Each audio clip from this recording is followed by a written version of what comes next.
Hot Mic with Dom Izzo. Really? Really, Dom? No. I like what Dom's doing. Okay. Dom Izzo. Jeez, come on, Dom. What do you think I am, a magician? Yeah, I'm fired up, Dom. What else could I say? Absolutely. It was great to get on the field, and then Dom came up to me, and I'm trying to walk away from me. I just wanted to enjoy myself out there. Hot Mic. Great job. There's got to be some kind of intelligent question about something. Hot Mic. Hot Mic. On the networks of WDAY. You know, if it's not about sports, I find it very hard to concentrate. Here's Dom Izzo. Dom Izzo.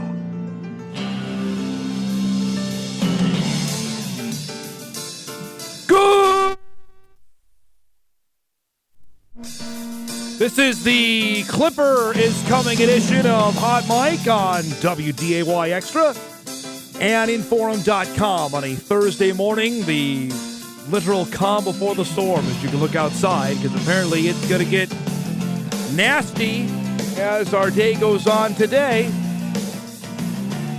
So let's buckle up. We've had to be pretty calm here for a while, so I guess the worm was going to turn eventually, and apparently that's going to happen as our day goes on today. So be safe out there. If we hear any updates as our show goes on today about any cancellations or weather-induced stuff, we'll let you know. We've got two games of the week coming up today here on Extra. We've got hockey. We've got hoops tonight as well, so a little doubleheader.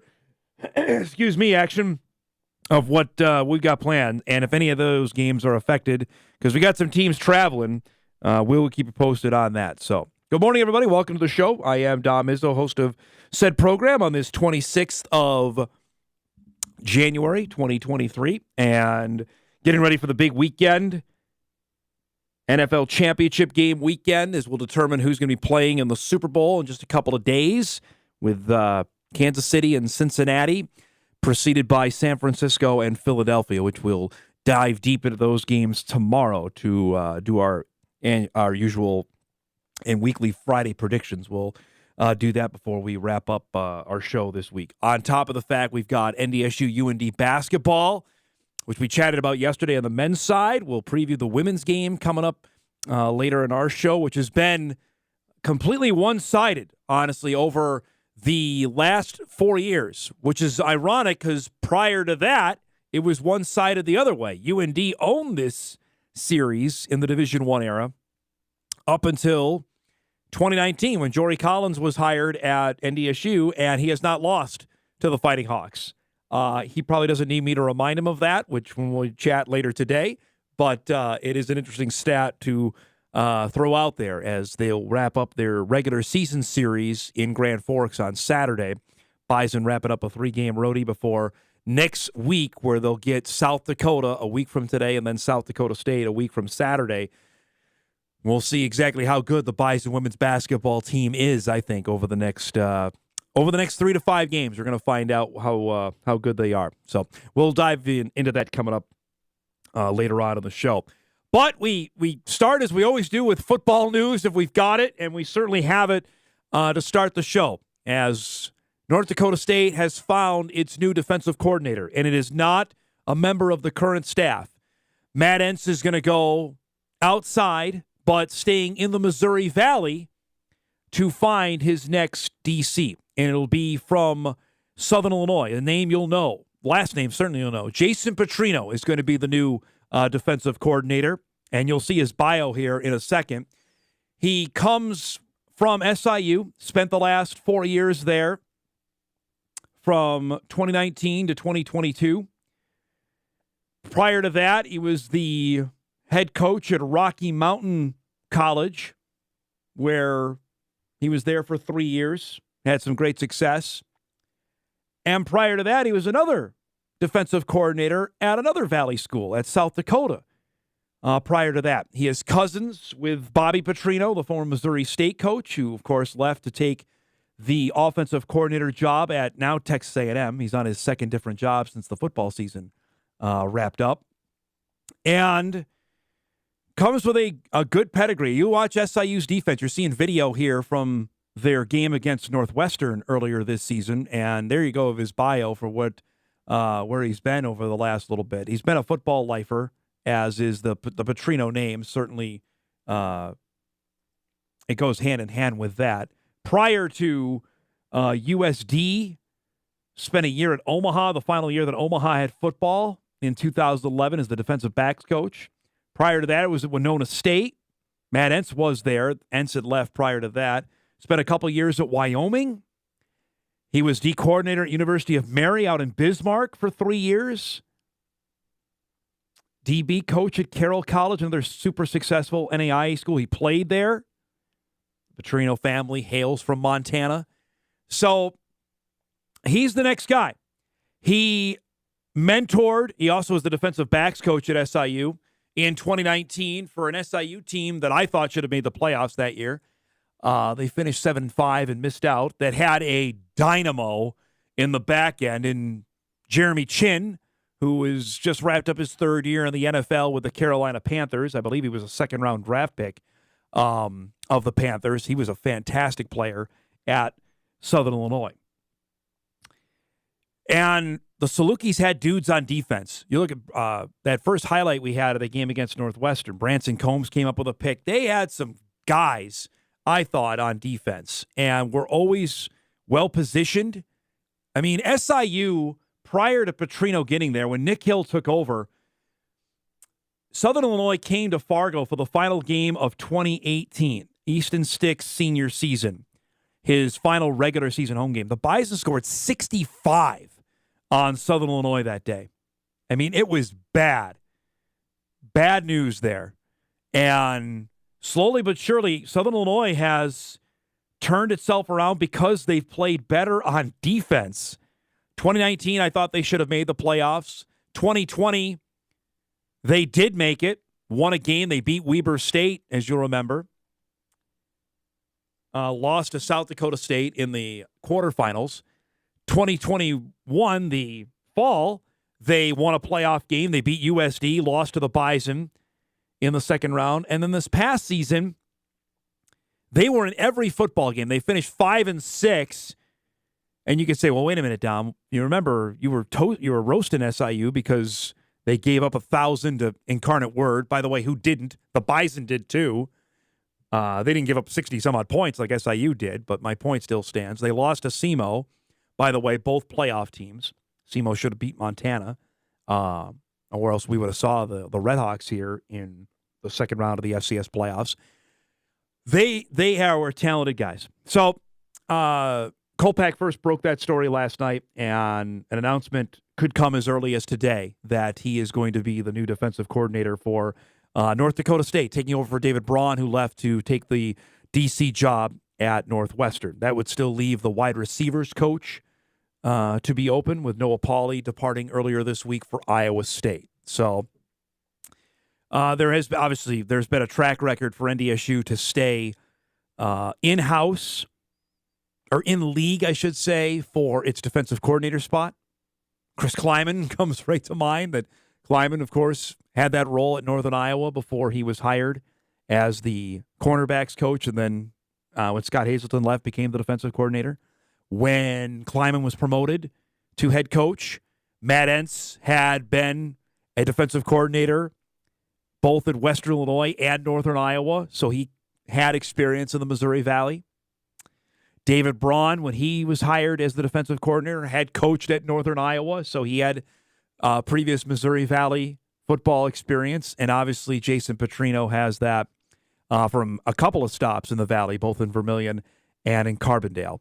And he's got his work cut out for him. As we've discussed over the last 2 weeks with the departures that the Bison have had defensively, with their secondary completely depleted, with the losses of Courtney Eubanks, Dom Jones, Marquise Siegel, the graduations of Michael Tutsi and Dawson Weber, that leaves a unit that has some major holes. And depending on how they're going to address that in the transfer portal, that is yet to be seen, but there is definitely some work to be done there. So that news came to light last night, and if there is any announcement, we'll, of course, pass that on to you guys as we're on the air here this morning. But Kolpak first to report that Jason Petrino is the new defensive coordinator for the Bison. Announcement expected today. He's a grad assistant in Wyoming, director of operations at UMary, also the defensive coordinator there. His time at Winona in 2010, co-defensive coordinator. It was the year after Ensign left Winona to take a position at Northern Iowa. It's amazing to me how interconnected this stuff is. You'll remember, of course, SIU. I already got a tweet on this, so I'm not neglecting. I did neglect it. I didn't forget it. Snapped the Bison 39-game win streak in Carbondale in February of 21. Held the Bison to 14 points that day. That was Jason Petrino's defense that day. Bison were limited offensively, but that had a lot to do with what the Salukis were doing on defense. So certainly an impressive performance there. And heck, the time they played with Trey Lance in Carbondale in November of 19, Bison only got, I think, 21 that day. That was a tough affair late in the season down there. It's crazy. The Bison have played down there 3 times over that stretch. And remember that game in 21, they weren't even supposed to play SIU because of Indiana State's opt-out. So there's your Bison football news. As I said, it doesn't really stop. We've been now, 18 days removed from the title game. I think we've had something happen every day. It just is kind of the MO of Division I football. Any updates on that, we'll, of course, pass along as our show goes on. To our highlight of the night, which last night, going into it, we didn't know what to watch. I kind of put it tongue-in-cheek on them. If you want to watch the Wolves, they're probably going to get smacked by the Pelicans. But New Orleans has been on a skid lately. Lost 6 in a row heading into the game last night with the Timberwolves. And Minnesota's coming off an embarrassing loss to Houston, the worst team in the league, on Monday. And this is why the NBA is so, it just all depends on when you want to try. And the Wolves wanted to try last night because they were making shots. This guy always makes shots. Anthony Edwards, the glide to the basket and the foul. Wolves up 10 here. Nice alley-oop from Kyle Anderson to Rudy Gobert for the slam. He had 10. Edwards with a step-back 3. That put the Wolves up 15 late in the third quarter. As is what happens in the NBA, teams make a run. It's 11. D'Angelo Russell made shots, and when he makes shots, the Wolves are hard to beat. Knock down that one. Lead is down to 10 here. Russell makes another one. I mean, this is winning Wolves basketball. Things got nutty here on a foul call. Willie Green, who's the head coach of the Pelicans, was furious about this. I think he was also trying to inspire his team here, knowing full well that the Pelicans are in a bad way. He got ejected. It didn't matter because the Wolves kept making shots. Jaden McDaniels with a tough shot there. That put the Wolves up 8, and they hang on and win it 111-102 the final to get them back to 500 at 25-25 as you look at the up-to-date standings in the Western Conference. This is so much easier than hockey to figure out, even though I'm still hazy on the play-in tournament.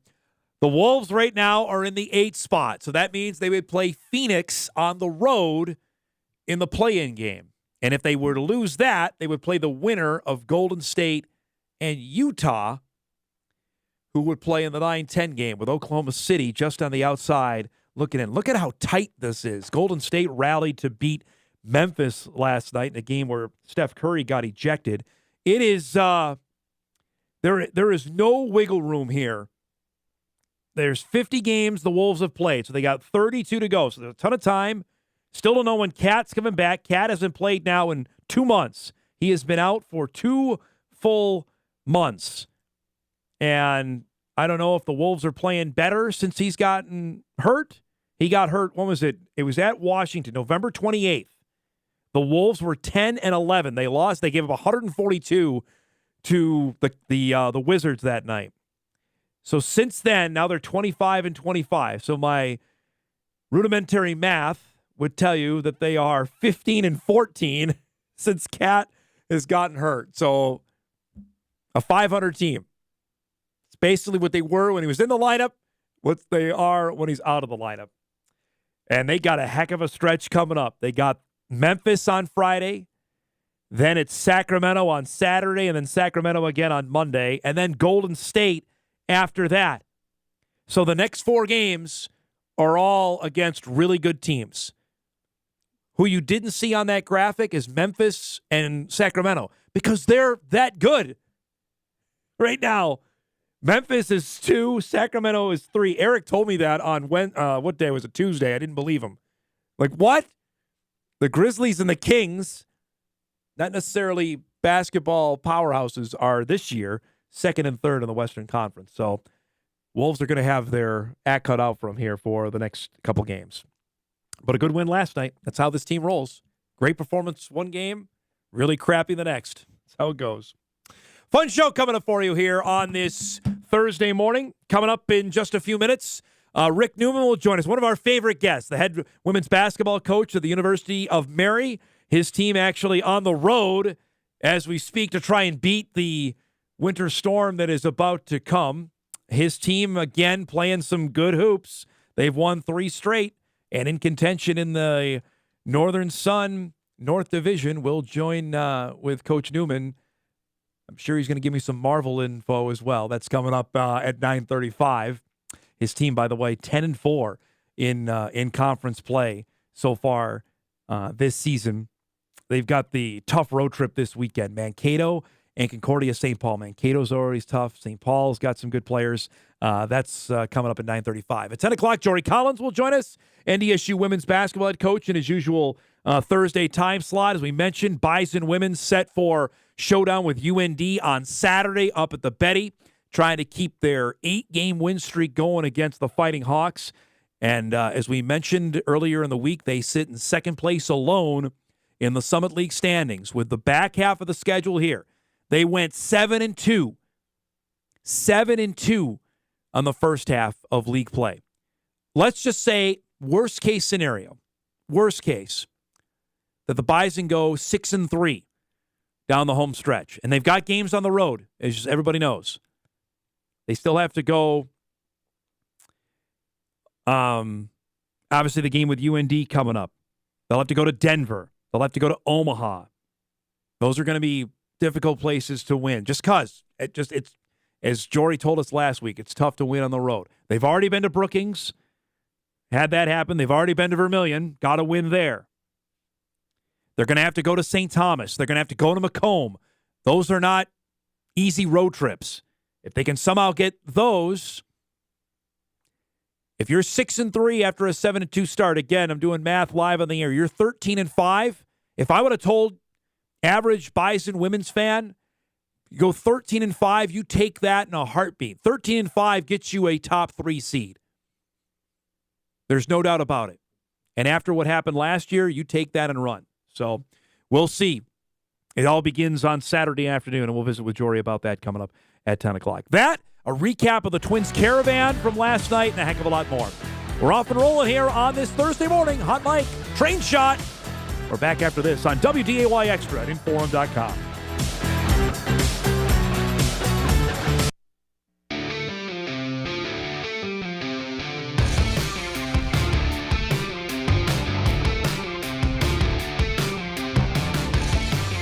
Welcome back, everybody. One late schedule also change. Looks like we're going to have Bismarck native, Mr. Basketball winner last year, UND standout Tysen Eaglestaff is going to join us coming up 10:35 on our show. So excited about that. We'll chat about his first Bison UND game in Fargo and getting adjusted to the Division I game. That's coming up at 10:35. We're scheduled to have him join us just as he gets out of class, which works out perfectly there. So that's coming up later on in our show.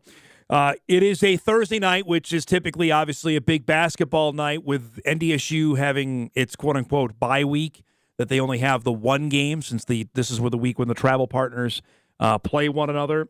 There is just the 4 games on the men's and the women's side tonight. On the men's side tonight, just to keep an eye on the games that we got coming up, remember the Bison sit at 5-4 after the losses with Oral Roberts in Kansas City. The games coming up here tonight. South Dakota is in Western Illinois. Those are the two teams that are either right with or right behind the Bison as we start play tonight. Western Illinois got to 5-4 with its win over UND on Monday, led by Trenton Masner's 46. South Dakota is at 4-4 in league play. Omaha will take on Kansas City. Mavericks are 3-6. The Roos, after their win in Fargo, got to 4-4. So it's going to get jumbled here as we get in out of the second half of conference play. South Dakota State is on the road. They will take on St. Thomas. The Jacks are getting healthy and starting to put it together here. Now 6-2, they are in second place alone after the Bison losses. They have the Tommies on the road. And St. Thomas, though, not to be taken like they play really well at home. They've already beaten the Bison at home. They're 4-5 in conference play. So let's keep an eye on that game tonight. And Denver will take on Oral Roberts, the Pioneers at 3-6.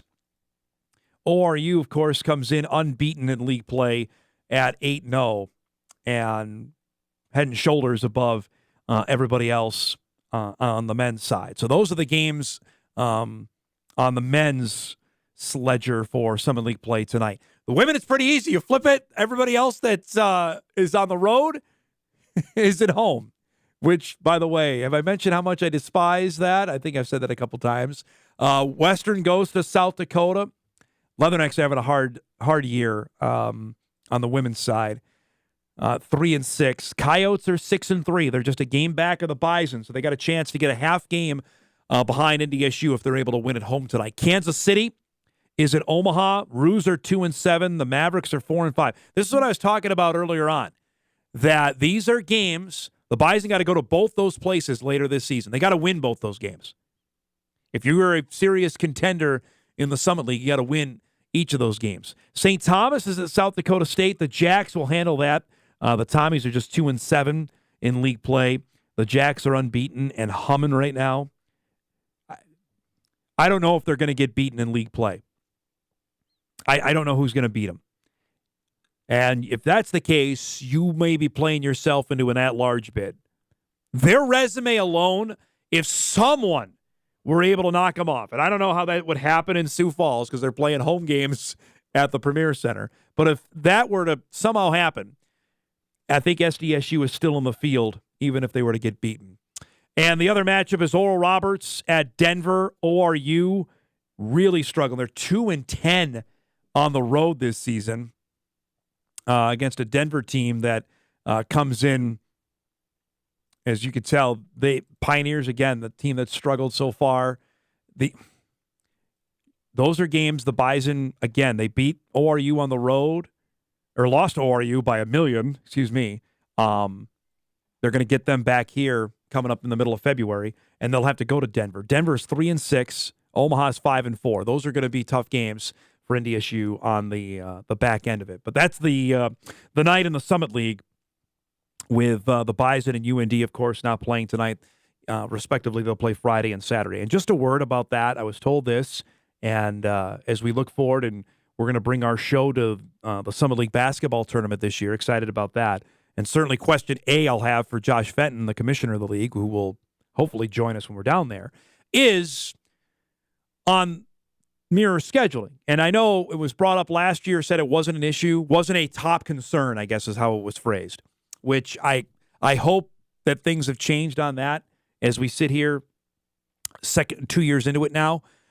But NDSU and UND came to an agreement here on their scheduling because you remember last year that they played each other on the same day. And there was some creative thinking done to split that up. You'll remember earlier this year, or at the end of last year, now I should say, December, that the Fighting Hawks and Bison men played on a Friday night in Grand Forks, and then the UND-NDSU women's game was on Saturday afternoon. This time around, they flipped it, that the Bison-UND men's game, Friday night in Fargo, and then the NDSU UND women's game Saturday afternoon in Grand Forks. That's good. Don't make your fans choose. Allow everybody that wants to go to both, they can do that. Or frankly, they can watch both. Because last year, I'll tell you, there was a few things more frustrating than that. If that's a game I really wanted to watch, and we can't because we're doing a game, we're on the air, and for fans that, okay, well, how much are they paying attention to said game because the other game is going on at the same time? It just doesn't make sense. So this is a smart move and a good one, and I hope at least for that it can continue. I know there are different ideas out there, and I'd love to hear different fans' ideas on how they would prove this.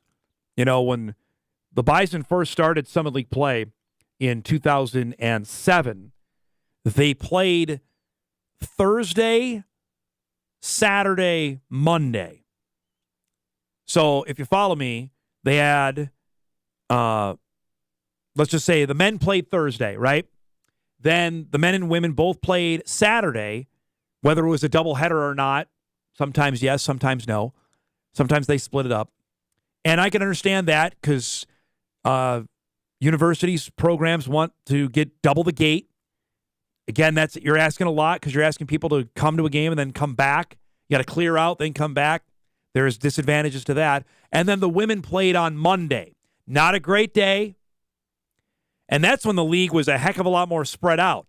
You had teams in Shreveport, Louisiana, Tulsa, Cedar City, Utah, Fort Wayne, Indiana, Indianapolis, Indiana. I mean, you were all over the place in those days in the league. The league is more constricted now that I think you could do that.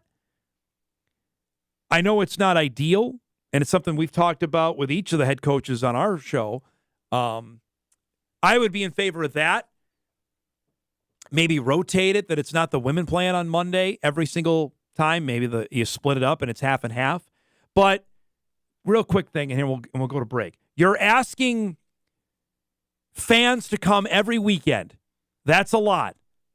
There's stuff going on. There just is. I look at it, monster truck, boat show, you name it. There's stuff going on the weekends that committing to go to basketball every single weekend is a lot. Second, you're asking your staffs to work every single weekend as well. I know nobody's going to cry about that, but that's a lot. Especially for smaller schools that have smaller support staffs, that is a huge task. Because every single weekend from basically the end of December, and it might move earlier, I've been told that the conference schedule may start earlier next year, that you're going to have basketball from the middle of December all the way through the end of February. You're working every single weekend. That's tough. That's tough. Add on the fact you're asking fans to come out every single weekend. They're not going to do that. I mean, you got to be really good. And the programs aren't here yet. Just something to chew on there, to think about. Let's take a break. When we come back, we'll shift gears. We'll keep on the hoops train with one of the other great teams in North Dakota this year in women's hoops. University of Mary. Rick Neumann will join us on the bus as his team is heading to Mankato. We'll do that when Hot Mike returns on WDAY Extra at Inforum.com.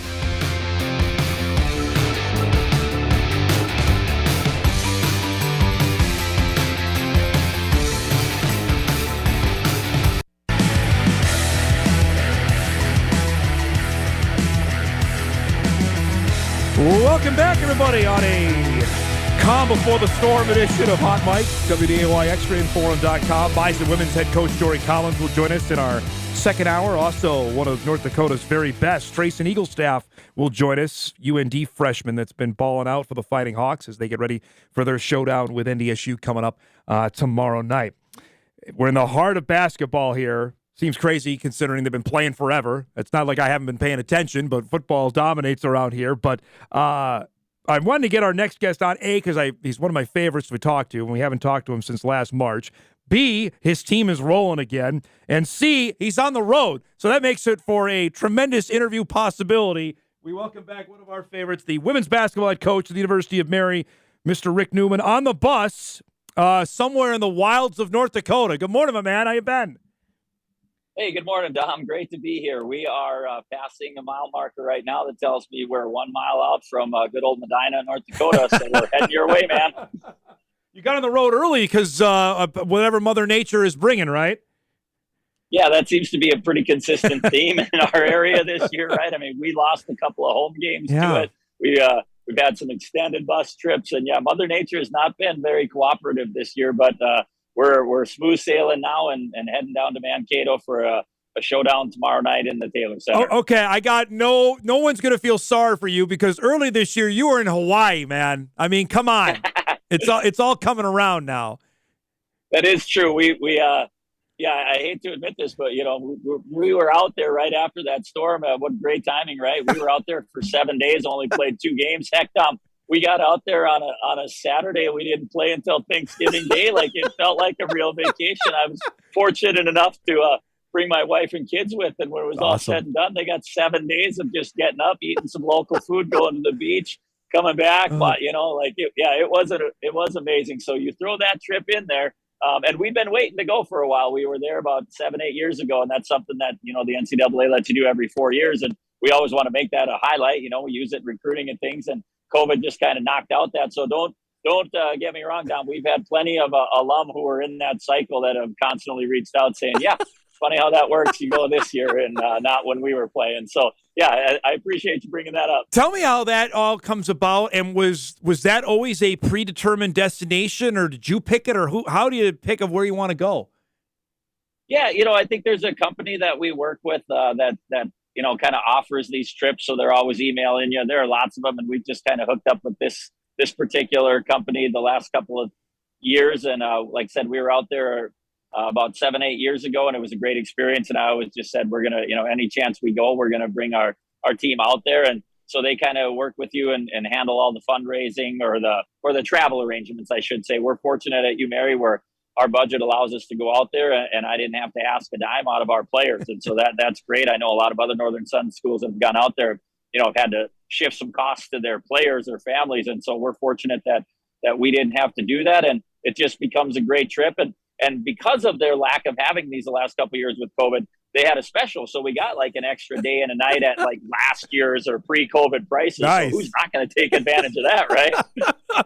Sign me up on that, right? Jeez. Yeah, and then about 3 weeks before we went, we got another email saying, hey, we got a chance to upgrade you for like $10 a night or $10 like each kid's package to stay on the beach. So our hotel was like, get up, walk across the street, there's the beach. So it was one of those once in a lifetime trips. And I'm sure we've already got requests to see like, boy, if I redshirt this year, could that make us back? Yeah, right. Like, it's amazing how that trip is factoring into everybody's plans for the future. That's fantastic.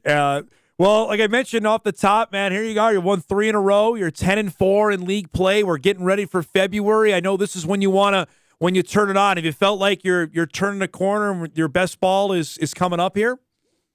Yeah, I mean, we have played really well lately. 5-6, won our last 3, had a couple of road wins for us, and with 1 month to go, it feels like sometimes that January can be a grind. And so when you get off to a good start like we have in the month of January, it makes your practices better, your workouts better, and we've just got a really good vibe going with the team right now, and we're enjoying that, and we're taking every opportunity to enjoy our time as teammates and as representing the University of Mary to the best of our abilities. And this weekend will be a big challenge on the road, but it's definitely a fun time in Marauders women's basketball. We talked when you got Megan Zander to transfer. She's leading you in scoring. She's doing everything that I remember her doing at Mandan. Is she even performing beyond what you thought, or is this exactly what you signed up for when you got her to come? Yeah, she's the real deal this year. And I think one thing, we talked about last year was unfortunate with Megan is she got sick right before Christmas and basically missed, 2/3 of the season, 3/4 of the conference season, and just kind of a wash, but she was able to recover, get healthy, have a great summer. From all, when she showed up this fall, she was in great shape. She was playing really, really well in workouts, and she's had that year where what you really expected. And I think in some cases, she's exceeded that, and primarily on the defensive end. We've asked more of her defensively this year, and she's had a couple of just outstanding individual defensive games where she's shut down some really prolific scorers in our league. And so I've been excited by that growth. And she's just taken her finishing. Last year she shot the three really well in the games that she was able to play, but she struggled around the rim and in the paint. And so it's nice to see that when a kid recognizes that an area needs to improve and she spends that time improving and then seeing those rewards on the court. I mean, right now, I can't tell you how many times, Dom, where I'm sitting on the bench and maybe the other team's in the midst of a little bit of a run or things aren't going your way. And I'm looking at Coach Chloe Lamb, and my sister be like, what are we going to run? We got to run. And then all of a sudden, Xander will go on a 6-0 run on her own, and just gets a bucket. And we haven't had that from a perimeter kid. We've always been such a post-heavy kid. Every kid that's ever played in the post for us has been an all-conference or an all-American performer. And we just haven't necessarily had that. We've had talented guards, but they've almost kind of been one-dimensional, either a really great shooter or a really great driver. Xander can do both and has that mid-range game that you need when you get deep in the playoffs. I know everyone analytically talks about, nobody wants a 17-foot jump shot anymore. But when you get in and face those better teams, you need someone that can make those shots. Yep. And she's doing that this year. And so it's really great to have her back and have just a kid on the perimeter that can go get a bucket without you trying to manufacture one off a set play. You got two other players that for people out here, they certainly know from their high school days, Maura Hakeem and Riley Watcha. What have each of them contributed? I know you and I talked when you got them to sign, how you were hopeful they were going to be impact players. It certainly looks like that's been the case. Yeah, I was just at lunch yesterday with a couple influential boosters in our program, and we talked, and one of their questions was, who's been the biggest, surprise for you this year? And Mo just blows the charts away. I mean, I told her that one night in the locker room after a game, Mo, you're the best player in the Northern Sun who plays 19 minutes a game. I mean, it's just unbelievable. Her last 8-9 games, she's at about 80% from the free throw line. She's getting offensive, defensive rebounds. She's finishing around the rim. I mean, she's had, it seems like every game she's setting, 13, 14 points, 8-9 rebounds, getting fouled, shooting 6-7 free throws a game. And her energy is infectious. And she definitely deserves, all of the good things that are happening to her because she's an extremely tireless worker. But her growth from year one to year two has been fantastic. And especially down before we get to Riley, a big reason why Mo is getting this opportunity and has made the most of it is, we've had this nice season, arguably without our best player. Lexi Schneider was a returning all-conference kid, first-team all-conference player, led the Northern Sun in field goal percentage, was the player to watch, potential probably right behind Brooke Olson as the, best post player in the Northern Sun.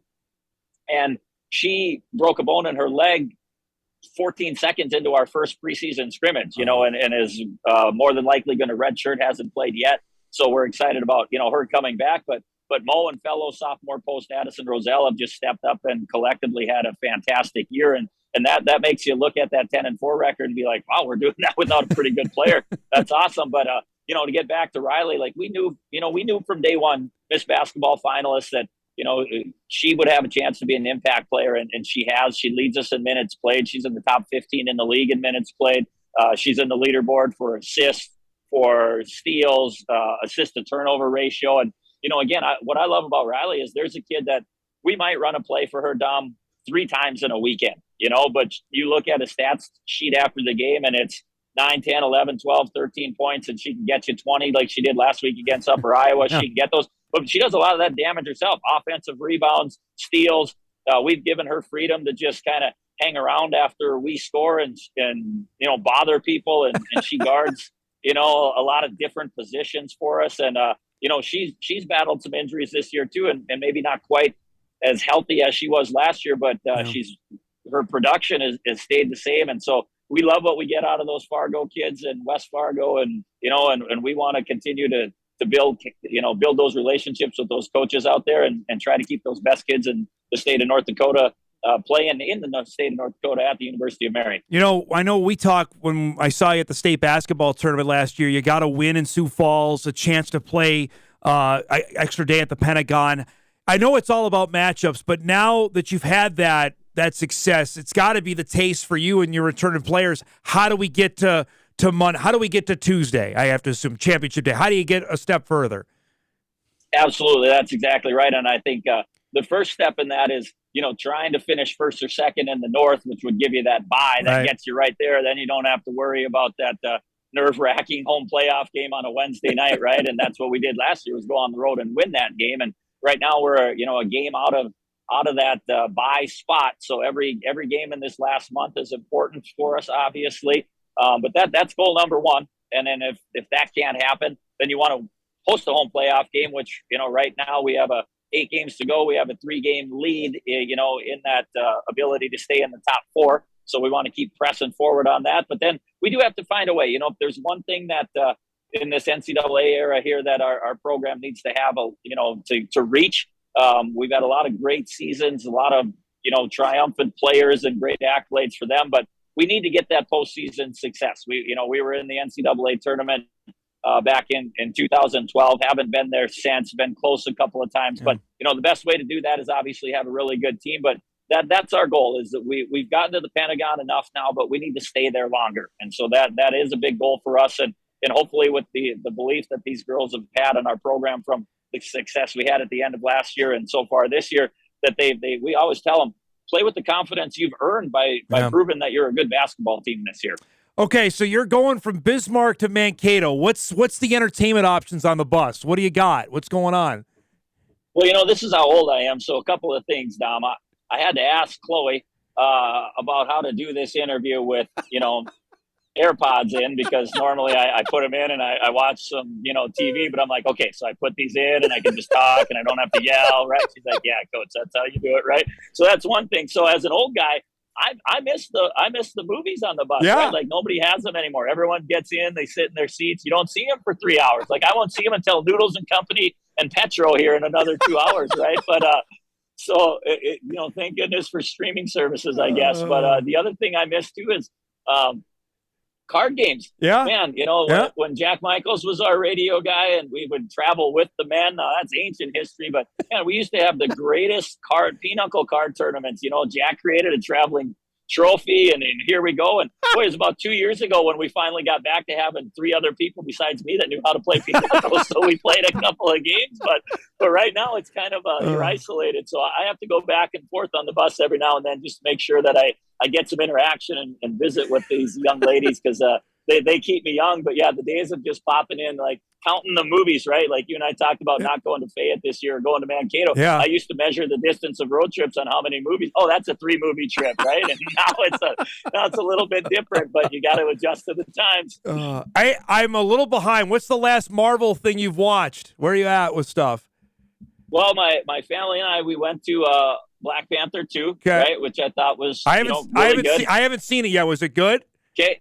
It was good. Okay. You were worried without, having Chadwick Boseman there, but it was good. Okay. And now we're excited about the Quantum Mania. But in the meantime, to kind of fill that gap, my son and I don't know if this is going to be kosher. I don't know how this works, but we kind of slid into a little bit of the DC game just to try to get our superhero fix. So we've checked out Black Adam and, watched Shazam a little bit here, like to celebrate our sweep at home last weekend. My son and I watched Shazam, and nice. So we're kind of going that, but it's funny how that twists, because now, my son, he's 8 and he got an Alexa from his aunt and uncle for Christmas. So it's amazing how many times I'll hear coming out of his bedroom, Alexa, tell me who would win, Thor or Black Adam, right? And then all of a sudden I'll just kind of wait and he'll run out and be like, Dad, did you know that Thor could beat Black Adam, right? And so yeah, we keep our superhero picks going until the next Marvel movie comes out. That's very good. We got Ant-Man coming. There's another one this summer that I'm forgetting about. Guardians of the Galaxy's coming this summer. Yes, so Guardians we got that. Of the Galaxy. So, really looking forward to that one. Yeah. It's great to catch up, man. I hope I'll get to see you at the Class A basketball tournament. Safe travels to, maybe not if you're playing. I hope you're still playing, and maybe you're not at Class A. So right. That's a touchy subject, because I agree. It's one of my favorite times. But if we are not playing for some reason, I will be there, and let's get together, and we'll find some donuts. And I'll bring the donuts this time. Since you brought them to Bismarck last year, I'm on the hook this time. All right. I love it. Well, thanks again for all you do for North Dakota sports and for having us on today. Appreciate it very much. Enjoyed listening to you. And be watching some of your broadcasts here. That's the best part about the Summit League schedule is when we're on the road on these Thursdays, we're tuning into Summit League basketball all the time. So say hi to Coach Collins for me. I will. Know him pretty well the last couple of years, sit with him at a lot of recruiting events in the summer. And, maybe he'll schedule us. Let's see if you can you broker a game for us over there next I'm year? not that powerful. I'm not that powerful. I'll try, man. But I don't have that many strings. You do. Good to see you, Take bud. care, there he goes. Rick Neumann, women's basketball head coach of the University of Mary, on his way to Mankato, trying to get ahead of the Storm. Marauders will take on the Mavericks coming up tomorrow. We'll take a break, wrap up hour one of our show. We'll do that right after this on a busy Thursday. Hot Mike returns after this.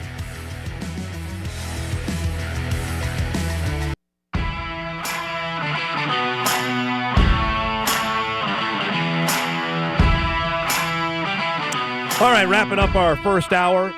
Our thanks to Rick Neumann. That was great. Always love talking with Coach Neumann, and we'll do that again. I hope either his team is still playing or we'll visit the Class A basketball tournament. We're doing our show live from the Class A on Thursday and Friday this year, of course, at the Shack. We'll be there as we've done it every year there the last couple of years.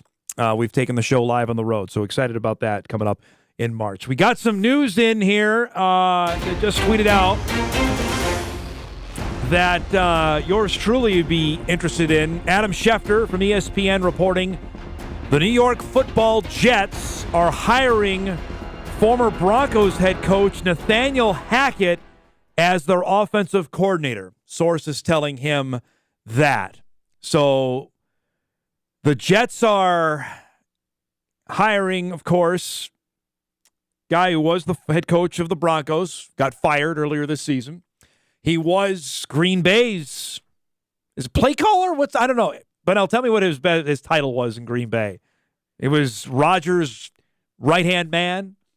He was that before he left to take the Broncos job. Of course, the rumor that's out there is that the Broncos thought it was a package deal, that if they got Hackett, they were going to get Rodgers. We know how that played out. They didn't. They got Russell Wilson, and Hackett got fired because he apparently didn't know when to call timeouts. There is a connection there. His dad, Paul, was the offensive coordinator under Herm Edwards when the Jets were really good, 2001 to 2004. I think the Jets made the playoffs every year, or 3 out of those 4 years they made the postseason with my guy, Chad Pennington, as quarterback. So there is some ties there. Now, again, I would imagine the rumor mill will get even crazier, that this would mean that the Jets will lobby to get Rodgers because, as we lived it out this season, the Jets quarterback position is wide open. If that were to happen, first off, the irony is not lost on me, or I imagine any Packer fan, that they would trade their Hall of Fame heroic quarterback to the New York Jets. We've lived that out before. Yes, I don't know if people still remember that Brett Favre played with the Jets in 2008 before he came to the Vikings. That would be odd. I still don't see that happening. Even this move still doesn't convince me of that. But let's see what happens. The Jets need a quarterback. So they're going to, there's going to be plenty of guys out there. You got Carr's out there. I don't even know. A-Raj is out there. That's the thing. He's getting $60 million to play. Who knows? Let's just hope they can score a touchdown, all right? The Jets didn't score a touchdown their last 3 games of the season. If they can find the end zone in week 1 against whoever it is, the guy's an upgrade over Mike LaFleur. I can just tell you that. We're overdue for a break. Let's do it now. We'll come back. Jory Collins will join us. NDSU women's basketball head coach. They get set for their matchup with UND on Saturday. Hour 2 of Hot Mike on this Thursday morning begins after this. This is Hot Mike. Hot Mike on the networks of WDAY. Here's Dom Izzo. Welcome back, everybody, on this Thursday morning. Hot Mike rolls on. WDAY Extra Inforum.com. Tysen Eaglestaff Bismarck native, Mr. Basketball winner, UND standout freshman, is going to join us coming up at 10:35 to give us the UND angle as they get ready to play the Bison tomorrow night, which you'll see live right here on Extras, on ABC. We're on WDAY tomorrow night, 7 o'clock, statewide to watch UND and North Dakota State. Just got an email in, by the way, that NDSU's made it official with the hiring of Jason Petrino as the new defensive coordinator, coming from Southern Illinois. As we talked about at the top of the show, spent the last 4 years with the Salukis and Nick Hill. And I mentioned the first year he was there, they went from allowing 40 points a game to 23. I mean, SIU was bad defensively. They came in here and allowed 65 to the Bison, and they were like that over the last 4 years. So he's got his work cut out for him, as we talked about it, with a revamped secondary that he's got to have to find some guys. But we'll hopefully get a chance to interview him here in the not-too-distant future. It is Thursday, a little after 10, as I don't want to keep our next guest waiting too long, as he got ready for a big basketball game coming up on Saturday, as Jory Collins joins us, Bison women's basketball head coach. I don't even want to talk hoops. Your football team is playing again. Yeah. They got Joe Burrow again. This is what you want, right? He's got your number. Yep. You got an opportunity here. I mean, we've lost to him 3 times in a row. Got a chance. That's the game I wanted, just so we can either we're moving to second, or we're exercising some demons, Dom. But I tell you what, being a Chiefs fan, or whatever this is, 4 straight years in the AFC Championship, 5. I don't even know what it is. I think it's 5 now, man. 5. Jeez. I mean, what a time. What a time. I think I saw 1 in my whole life before I was 40. 1 AFC Championship game. That might have been Joe Montana. Oh, wow. Yeah, you're probably right. 90s. At the Bills, right? At Buffalo, if I remember right. I think so. Yeah.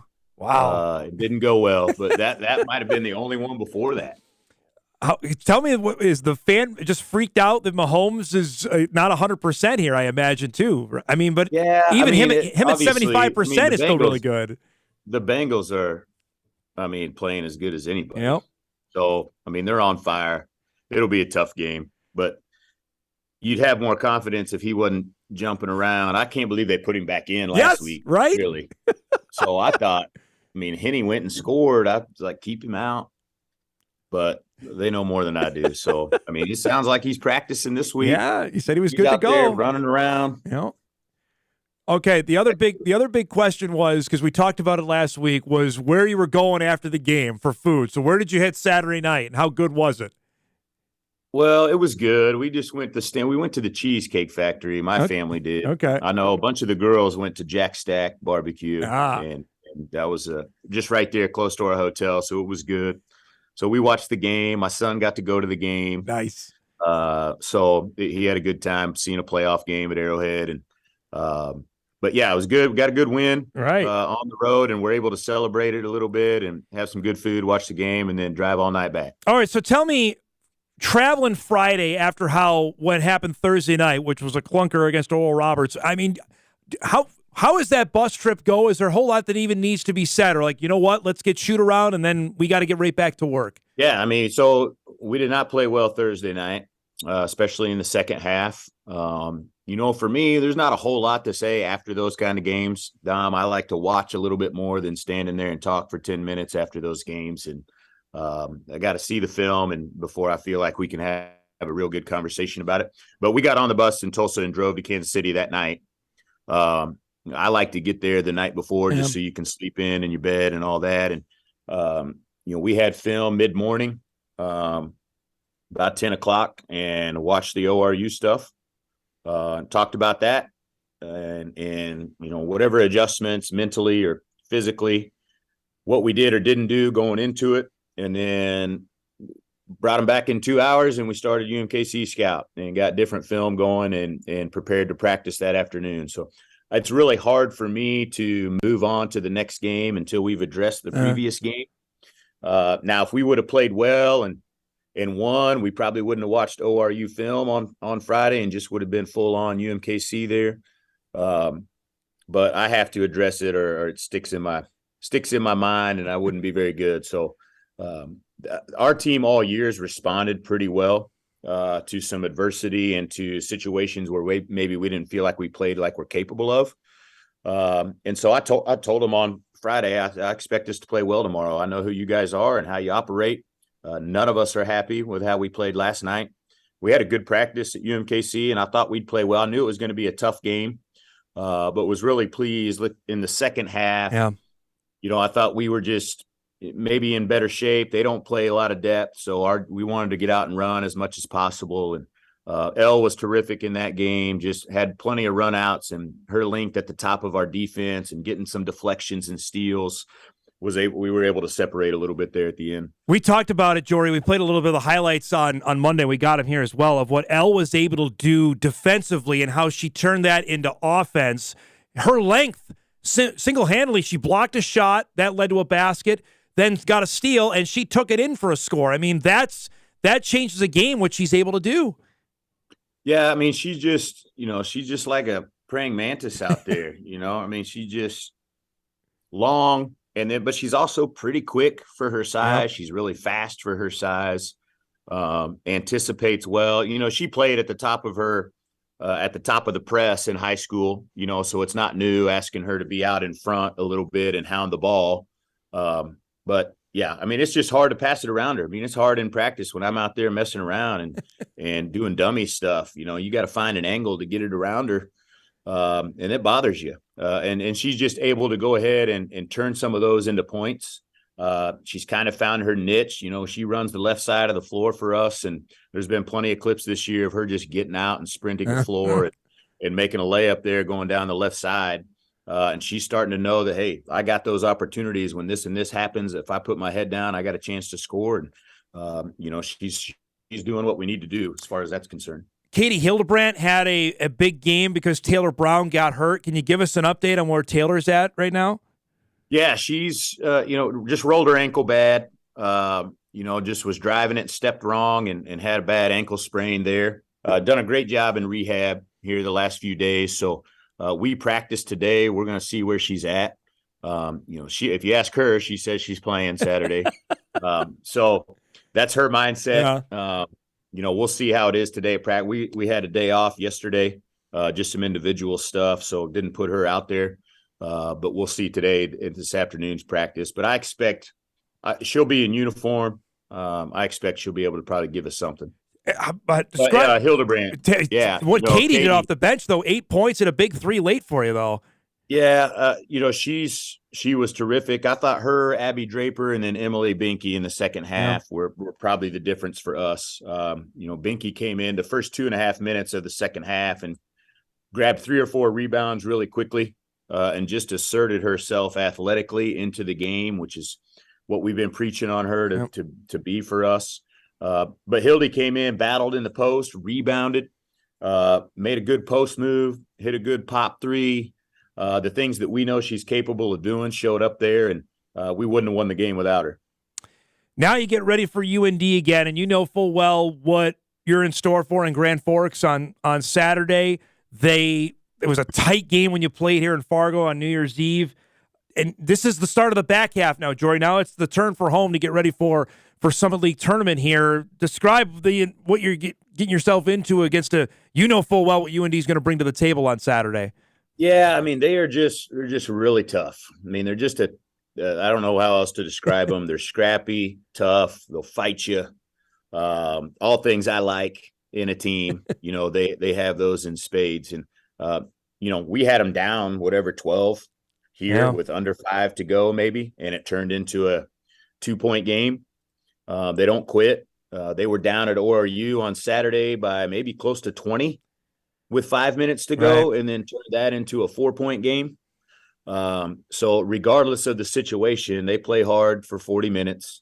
And, going on the road and, coming off 2 games where they probably thought they should have won both or could have won both and didn't, they're going to be pretty feisty this week with us coming to town. And we're going to have to handle that and match that intensity.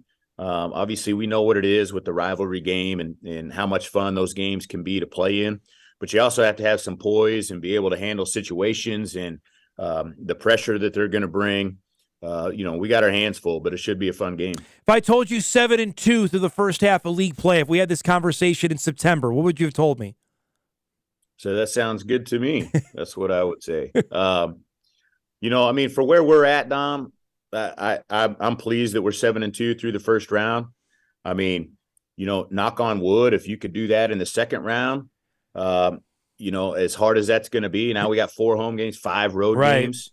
But that's got to be your goal. That's got to be your focus in what you're trying to do. I would say that would be a successful, Summit League season for us.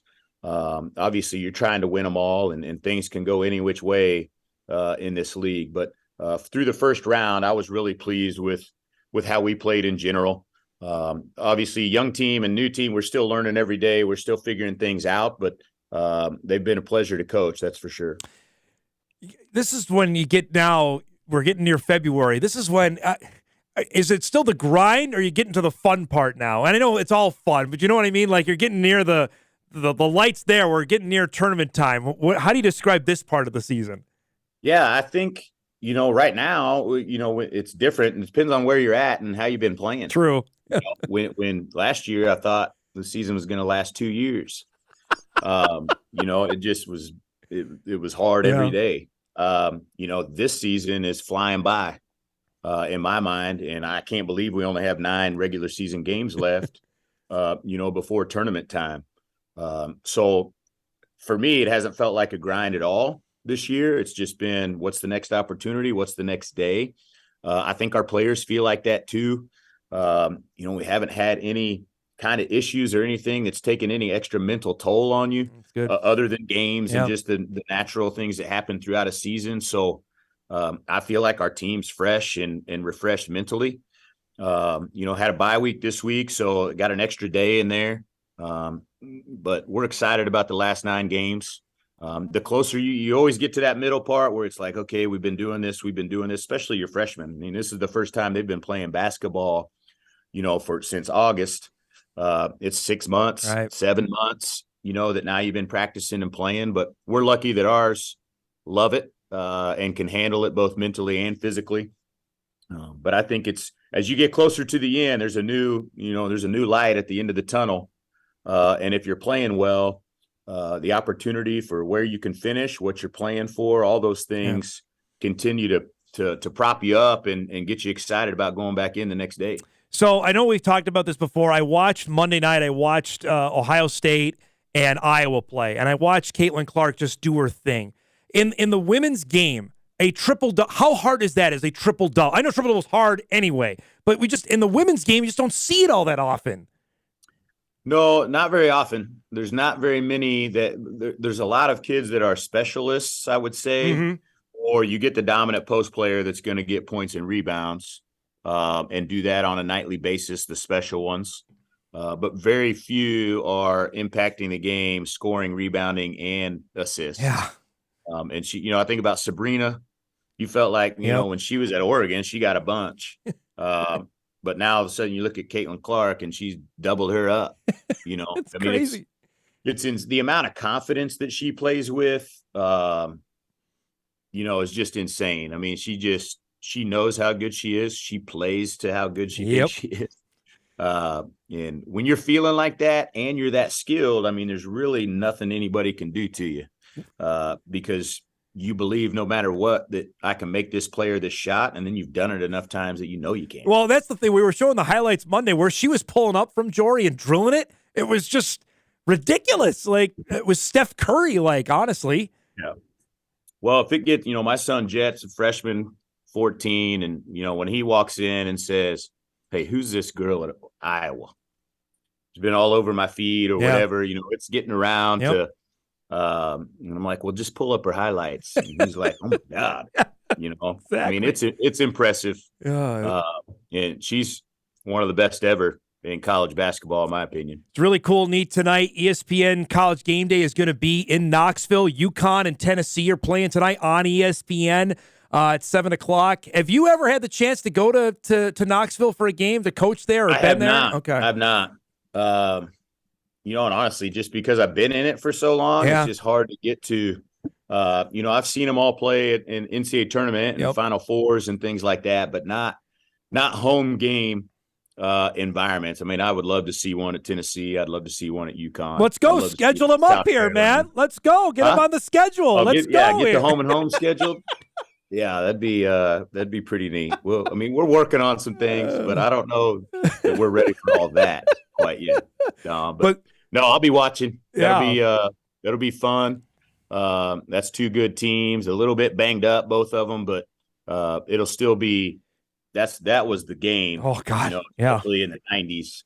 I mean, Tennessee UConn was phenomenal, especially because the head coaches hated one another. That added a little bit more spice to it, right? That's what made it so great is they respected each other so much, but also disliked each other so much. And I mean, that to me is what makes it awesome. No doubt. Great to see you, man. Thanks for the time. Good luck to your Chiefs on Sunday, and good luck on Saturday. All right. Hey, all right. Thanks, Dom. Good to see you, man. Jory Collins, NDSU women's basketball head coach, joins us each and every Thursday. Bison and UND coming up Saturday afternoon, 1 o'clock. Bison have won 8 straight in that series. They're going to try to make it 9 in a row on Saturday afternoon as they start the second half of league play. By the way, again, a reminder, I don't have this on what to watch, so I apologize. We only have 3 spots. UConn, Tennessee tonight, 7 o'clock, ESPN.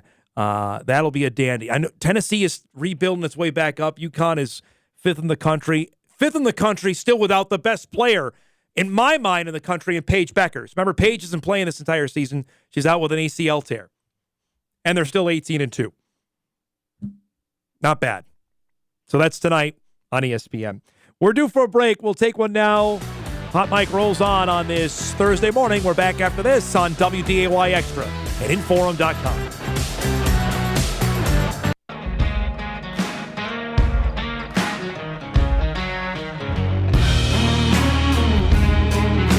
Welcome back, everybody.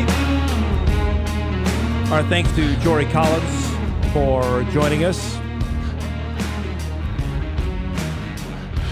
Excited to see what we got coming up this weekend. Got a couple of good games on the basketball front with the Bison and UND set to clash there.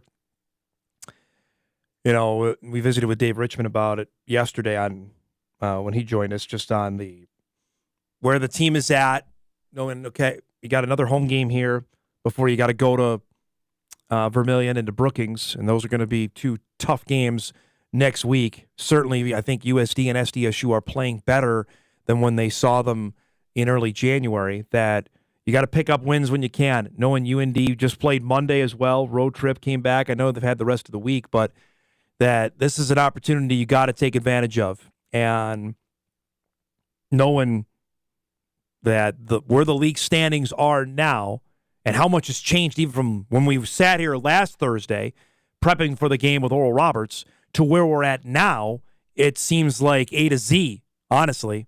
It's time to regroup and figure out what they've got. And that's the thing. I don't even know for Dave Richmond if he knows on a day-to-day or hour-to-hour basis what he has with his basketball team. They're young. I know. And he told me this after the game. I know he's frustrated. So, well, how long are we going to use that as an excuse? You know, how long are we going to keep doing that? And he's right about that. Because there's plenty of other teams playing freshmen out there, plenty of teams playing young players, and at some point you either put it together or you don't.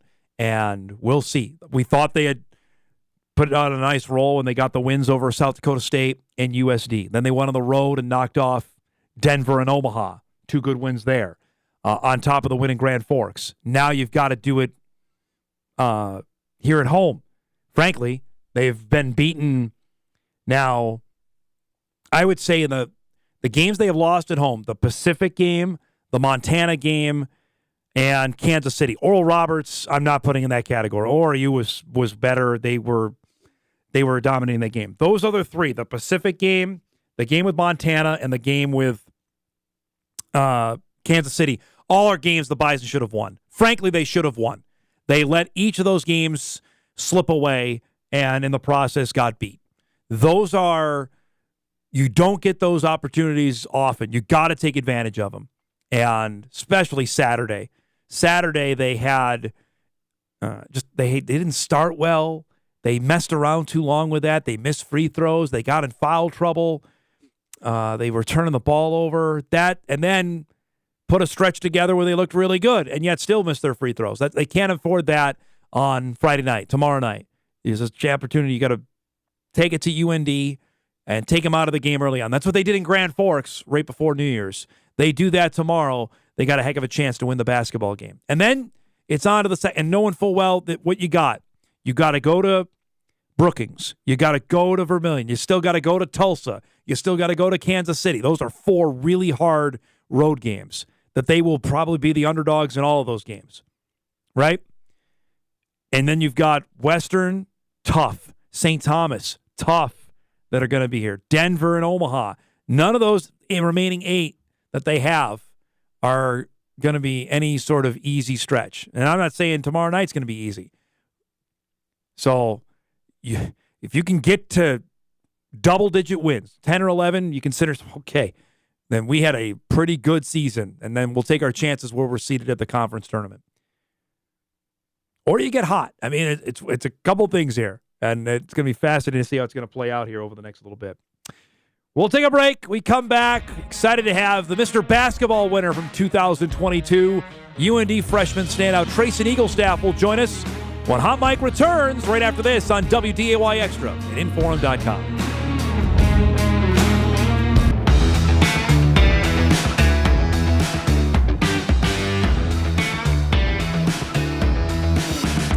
Welcome back, everybody.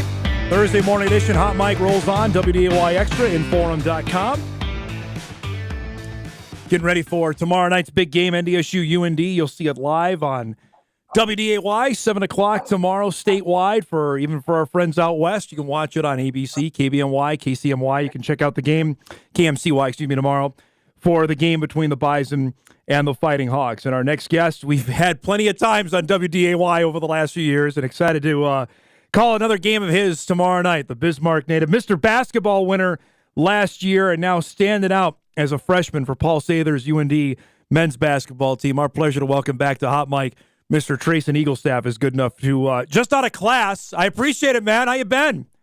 No, I've been good. Yeah, class has been hard so far this semester for sure, but oh yeah, I've been good. So, if I would have told you this time last year, you're playing this much, you're contributing this much at UND, would you have believed me?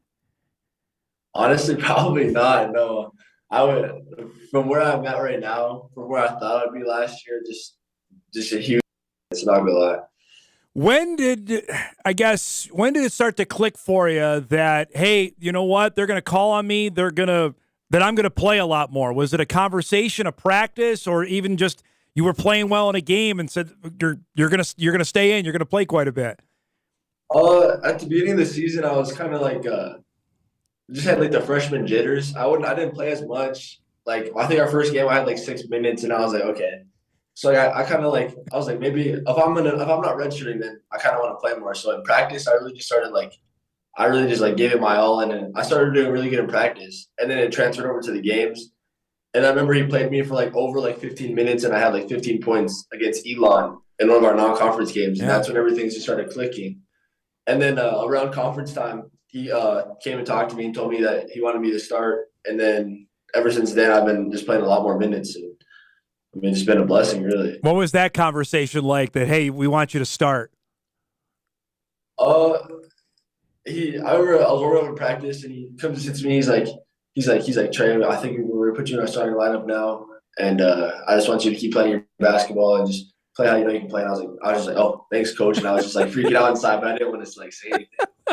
Yeah. What was the call back home like after that? Did you tell your folks that, hey, I'm going to be starting now? Well, I told mom, and she was kind of freaking out. She all caps texted me, said, "Oh my gosh, Trey, I'm so excited for you."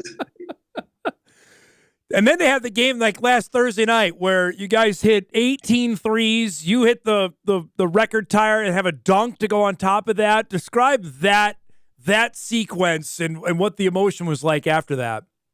Oh, yeah, that feeling was crazy. I've never had like where my heart dropped in a game, but I hit that three, then everyone just started. I heard, "Let's make some noise," and I was just like, my heart just dropped. And then I got the dunk after that, and the whole place was like crazy. And I was like, "Oh my gosh!" I just my heart just went to my stomach. I was like, "This just feels amazing right now."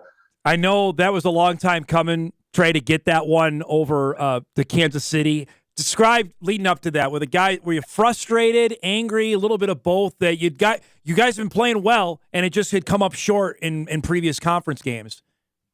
Yeah, for sure. Coming into before conference, we were like 6-7, I think. Like we had a good record, and then in conference, I don't know if like just like mentally we just weren't there as a team, or like we just started choking. But like we were in every game besides our first game of the conference play, and like we be up in the first half, and then we just couldn't close the second half. Like we're on a bad team, we just couldn't finish.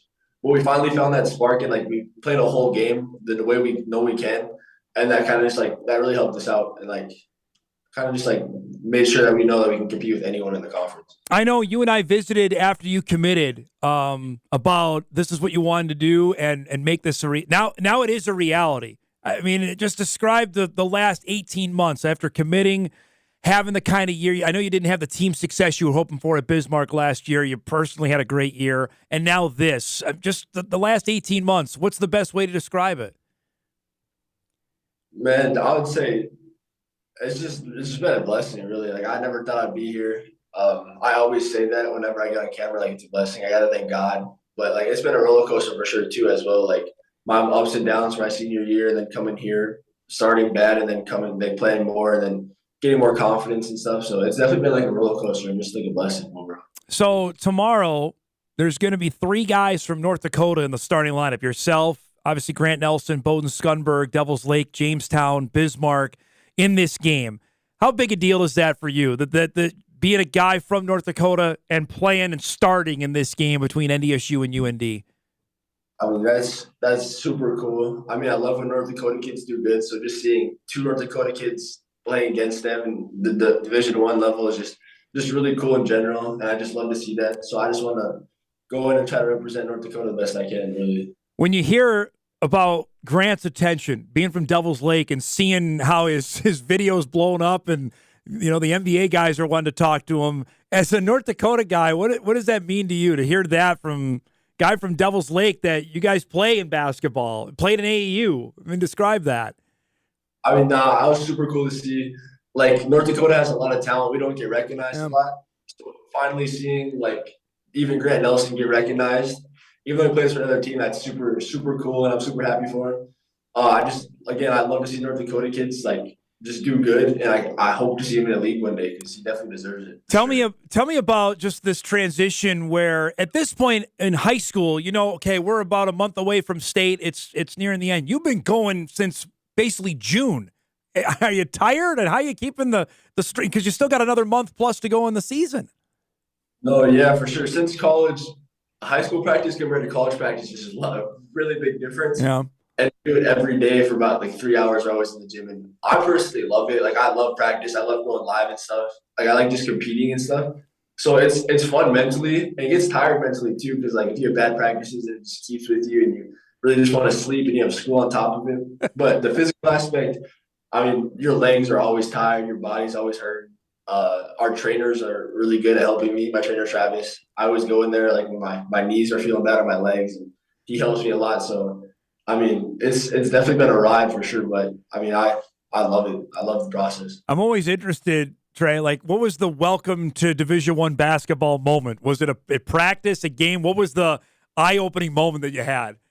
Yeah, we had to work out on the weekends because we still had hours we could work out. So it was me, my roommate BJ, and Jalen Trent. He's our point guard. Yep. And Jalen made a comment because one of our coaches told me to pace myself and then sprint. And Jay said, sprint through the whole thing. And I got mad at him. And I didn't know him that well at all. So we were just arguing the whole time. Then we played one-on-one because we had to just hash it out. And he just kept backing me down in the paint and just shooting layups. He's like, you're too little. He's like, Mr. North Dakota for what? And I was so mad. Like, I was just so mad. And then I think I beat him one game. He beat me 2. And then I was like, all right, like, this is what college is like. You just try to body me the whole time. I'm just some skinny little native kid from Bismarck High. Got a lock in. And then after that, we were all cool and everything. But like, that's when I realized, like, okay, this is a different level. Like, people are that was definitely my get to college moment for sure. Describe the attention that came last year with winning Mr. Basketball. how proud you are of your heritage to take an award like that home and what that meant to you? I mean, words couldn't even describe. I remember when I won, I didn't believe it because I thought Joe Hilbert had it in the bag for sure. He's probably going to the NBA just like Grant someday. So I was waiting for it, and then I was just shocked. My heart dropped, and I was like, "Holy crap! I just won this award." Everyone's interviewing me, and all I kept saying the whole time, I was just blessed. I had no words. That's all I could say. And then everyone texted me, my phone hitting up. I remember right when I went, I gave Joe Hilbert, and Trey Brand, I gave him a hug. I was like, "Hey, good job. I appreciate you guys." And then I remember I get a call back on the reservation, and everyone was hitting my phone. They're like, "Oh, I'm so proud of you. Thank you." And then before that, I had a ceremony with my uncle, and he told me that like things were coming my way and stuff. And then I won that, and it was just, I texted him. I said, "You were right." And then it was just crazy experience. What did you get a sense that meant to your family to have that award? I mean, they've known how much work I put in this game and how much time I spent. I remember my mom, she would always work out at the Y, and I would say, "Okay, let me stay an hour." I would go with her, and then she'd be there from like 6 to 10 with me when I was young and couldn't get a ride. And she knows, like, she always has work. She was a single mother. She worked really hard. So I'd always walk to the gym, too, if it was like 5 degrees out. So she just knows how much time I put in the gym, and so do all my other siblings and my family members. Before we let you go, bud, just describe the emotions for tomorrow night. I know you've been in Fargo a few times. You played down here. What do you think the emotion can be like tomorrow night for this game? I mean, I'm excited. I think it's going to be packed. I'm getting excited because a bunch of my friends are going to the game, too. I was just actually at NDSU yesterday watching an intramural game with my old high school buddies. It was pretty funny, but I mean, I can't wait to go there. The energy and excitement around the gym would be crazy, and I'm just excited. I just can't wait. Okay, so I got one more. Coach Wilhelm we have on quite a bit. Can you give us a great story about him, something you can embarrass him with on the air about from your time playing with him for when he coached you? So when I was a junior, I couldn't really dunk that well, and like I could. But I remember I ended practice on the dunk, and he was telling me this story how because he was trying to make fun of me that I can't dunk, and I said, "Have you ever had a dunk in your career? You're 6'5", right?" He's like, "No, I remember my high school year. I think it was my senior year. I played Dickinson. They were really good, and I come in, I was bouncing during warm-ups, like I was getting up, and I don't know what I was thinking, but I cocked it back a little too much, and I don't know who it was from Dickinson, some really good guy though, he was saying." Cocked his hand back, swatted the ball like a volleyball, and it like just went like to like the top row of the bleachers, and everyone was like shocked. And like he went up for a dunk, absolutely got swatted, and he was like, "That was my one chance of getting a dunk in high school career," and it went absolutely south. And then I was laughing. I appreciate you sharing that because next time I see him, I'll make sure I will relay that story. That's good stuff. Thanks so much for the time, bud. Congrats on a great start, and looking forward to see you play tomorrow night, okay? Yeah, thank you. I appreciate it. Good to see you. Trey Eaglestaff, Bismarck owned Mr. Basketball winner last year, UND freshman standout. You saw that highlight reel, and we've seen him play. We've had the privilege of having Bismarck on TV each of the last few years, and, of course, they've been dynamite, and he's got the length. He's got a really good shot, and like I mentioned with him, I think for those of us that cover high school basketball in this state, tomorrow night is about as great a billboard as you want when you're going to have Bismarck, Grand Forks, Jamestown on display, all in the starting lineup likely for this game. That's probably as far-fetched as you could get for what people thought in the Division I transition, to have that kind of representation and all of them be good. It's one thing if they were on the team and like the 11th and 12th guys. These are all starters. Nelson is what he is. Skunberg has turned into a really good player for the Bison, and Eaglestaff's off to a really nice start at UND. That's just something I don't think many of us would have thought happening at this stage. You know, what are we now, 18 years into this, 17, 18 years into the transition? It's worked out better than I think anybody could have hoped. And it'll be a fun display coming up tomorrow night. We're due for our final break. We'll come back. We'll set the table for a busy Sports Thursday and say so long. Hot Mike wraps after this on WDAY Extra and Inforum.com.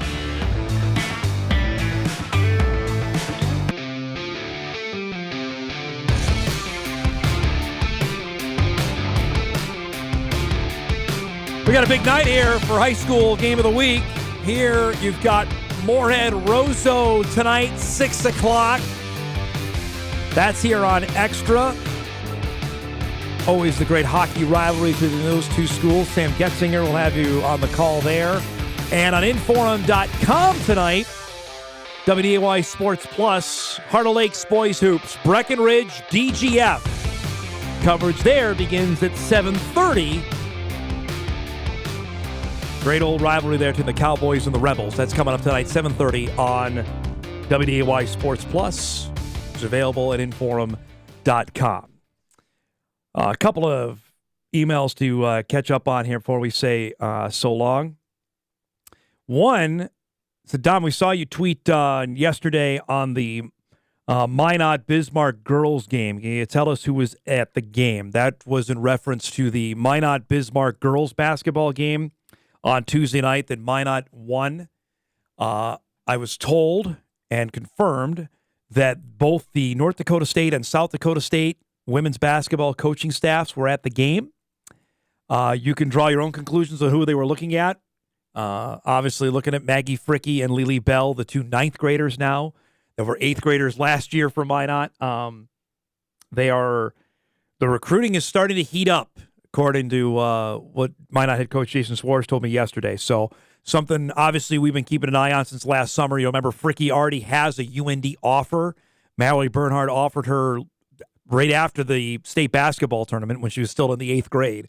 So she already has one Division I offer, and there are more certainly coming. And I don't know. It's beyond my basketball mind if they are good enough to leave the state of North Dakota. I will remind you that they are only freshmen. So still a ways to go here. And I know sometimes that, especially on the girls' side, that commitments come that early.